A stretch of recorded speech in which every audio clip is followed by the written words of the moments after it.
అందరికీ వందనములు. ఈ దినపు పరలోకపు మన్న సమూయేలు మొదటి గ్రంథము 14వ అధ్యాయం 26వ వచనం నుండి 52వ వచనం వరకు రెండవ భాగముగా చూసినట్లయితే, జనులు ఆ అడవిని జొరగా తేనె కాలువ కట్టి ఉండెను గాని జనులు తాము చేసిన ప్రమాణమునకు భయపడి ఒకడును చెయ్యి నోట పెట్టలేదు.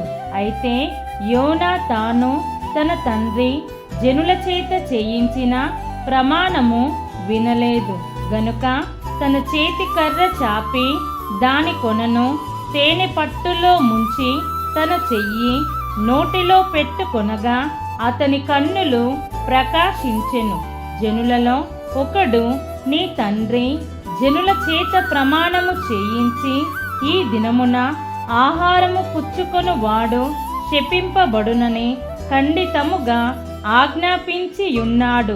అందుచేతనే జనులు బహుబడలియున్నారని చెప్పెను. అందుకు యోనాతాను, అందుచేత నా తండ్రి జనులను కష్టపెట్టిన వాడాయెను. నేను ఈ తేనె కొంచెము పుచ్చుకొన్న మాత్రమున నా కన్నులు ఎంత ప్రకాశించుచున్నవో చూడుడి. జనులు తాము చిక్కించుకొనిన తమ శత్రువుల దోపుళ్ళ వలన బాగుగా భోజనము చేసిన ఎడల వారు ఫిలిష్తీయులను మరీ అధికముగా హతము చేసియుందురనెను. ఆ దినమున జనులు ఫిలిష్తీయులను మిక్మషు నుండి అయ్యలోను వరకు హతము చేయగా జనులు బహుబడలిక నొందిరి. జనులు దోపుడు మీద ఎగబడి గొర్రెలను ఎడ్లను పెయ్యలను తీసుకొని నేల మీద వాటిని వధించి రక్తముతోనే భక్షించినందున జనులు రక్తముతోనే తిని యెహోవా దృష్టికి పాపము చేయుచున్నారని కొందరు సౌలునకు తెలియజేయగా అతడు, మీరు విశ్వాసఘాతకులైతిరి. పెద్దరాయి ఒకటి నేడు నా దగ్గరకు దొర్లించి తెండని చెప్పి మీరు అక్కడక్కడికి జనుల మధ్యకు పోయి అందరూ తమ ఎద్దులను తమ గొర్రెలను నా యొద్దకు తీసుకొని వచ్చి ఇక్కడ వధించి భక్షింపవలెను. రక్తముతో మాంసము తిని యెహోవా దృష్టికి పాపము చేయకుడని వారితో చెప్పుడని కొందరిని పంపెను. కాబట్టి జనులందరూ ఆ రాత్రి తమ తమ ఎద్దులను తీసుకొని వచ్చి అక్కడ వధించిరి. మరియు సౌలు యెహోవాకు ఒక బలిపీఠమును కట్టించెను. యెహోవాకు అతడు కట్టించిన మొదటి బలిపీఠము అదే. అంతటా మనము రాత్రి అందు ఫిలిష్తీయులను తరిమి తెల్లవారు వరకు వారిని కలత పెట్టి శేషించువాడొకడును లేకుండా చేతము రండి అని సౌలు ఆజ్ఞ ఇయ్యగా జనులు, నీ దృష్టికి ఏది మంచిదో అది చేయుమనిరి. అంతట సౌలు, యాజకుడు ఇక్కడనే ఉన్నాడు, దేవుని యొద్ద విచారణ చేయుదము రండని చెప్పి సౌలు ఫిలిష్తీయుల వెనుక నేను దిగిపోయిన ఎడల నీవు ఇశ్రాయేలీయుల చేతికి వారినప్పగింతువా అని దేవుని యొద్ద విచారణ చేయగా ఆ దినమున ఆయన అతనికి ప్రత్యుత్తరమియ్యక యుండెను.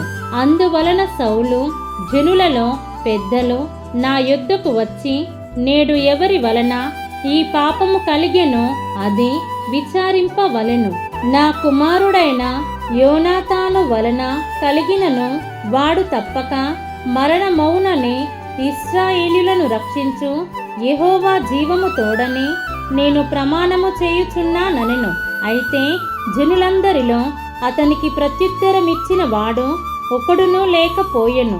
మీరు ఒక తట్టునను నేనును నా కుమారుడగు యోనాతానును ఒక తట్టునను ఉండవలెనని అతడు జనులందరితో చెప్పగా జనులు, నీ దృష్టికి ఏది మంచిదో అది చేయుమని సౌలుతో చెప్పిరి. అప్పుడు సౌలు ఇశ్రాయేలీయులకు దేవుడైన యెహోవా దోషిని కనుపరుచుమని ప్రార్థింపగా సౌలు పేరటను యోనాతాను పేరటను చీటీ పడెను గాని జనులు తప్పించుకొనిరి.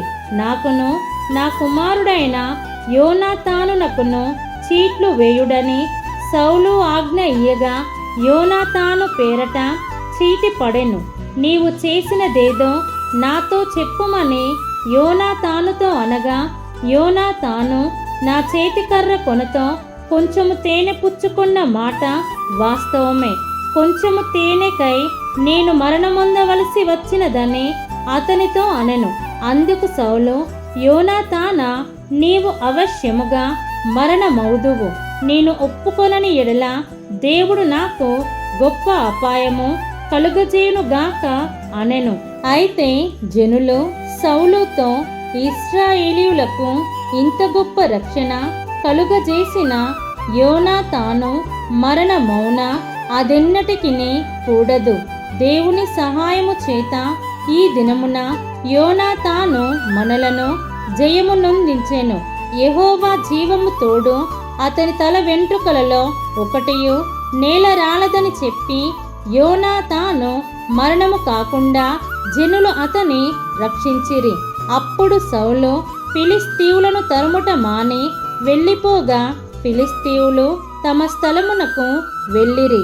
ఈలాగున సౌలు ఇశ్రాయేలీయులను ఏలుటకు అధికారము నొందిన వాడై నఖాముఖాల వారి శత్రువులైన మోయాబీయులతోనూ, అమ్మోనీయులతోనూ, ఎదోమీయులతోనూ, సోబా దేశపు రాజులతోనూ, ఫిలిస్తీయులతోనూ యుద్ధము చేసెను. ఎవరి మీదికి అతడు పోయెనో వారినందరినీ ఓడించెను. మరియు అతడు దండును కూర్చి అమాలేకీయులను హతము చేసి ఇశ్రాయేలీయులను కొల్ల సొమ్ముగా పెట్టిన వారి చేతిలో నుండి వారిని విడిపించెను. సౌలునకు పుట్టిన కుమారుల పేర్లు ఏవనగా, యోనాతాను, ఇష్వి, మెల్కీషువ. అతని ఇద్దరు కుమార్తెల పేర్లు ఏవనగా, పెద్దదాని పేరు మెరబు, చిన్నదాని పేరు మీకాలు. సౌలు యొక్క భార్యకు అహీనోయమని పేరు. ఈమె అహిమయస్సు కుమార్తె. అతని సైన్యాధిపతి పేరు అబ్నేరు. ఇతడు సౌలునకు పినతండ్రి అయిన నేరు కుమారుడు. సౌలు తండ్రియగు కీషును, అబ్నేరు తండ్రియగు నేరును అబీయేలు కుమారులు. సౌలు బ్రతికిన దినములన్నీయు ఫిలిస్తీయులతో ఘోర యుద్ధము జరుగగా తాను చూచిన బలాఢ్యులనందరినీ, పరాక్రమశాలులనందరినీ తన యొద్దకు చేర్చుకొనెను. దీన్ని మనం అర్థం చేసుకున్నట్లయితే ఈ అధ్యాయములోని 2వ భాగమును గమనిస్తే, సౌలు జనుల చేత యుద్ధములో జయము కలిగే వరకు అందరూ ఉపవాసముండాలని అవివేకపు ప్రమాణము వారిచే చేయించడం జరిగింది. కాబట్టి ఆనాడు సౌలు అసూయచే తన కుమారుని సహితము హతము చేయడానికి వెనుదీయలేదు గాని, మనమైతే అలాగాక దేవుని ప్రేమను పంచే వారముగా జీవిద్దాం. మన ప్రభువైన యేసుక్రీస్తు కృప మనందరికీ తోడై యుండునుగాక. ఆమేన్.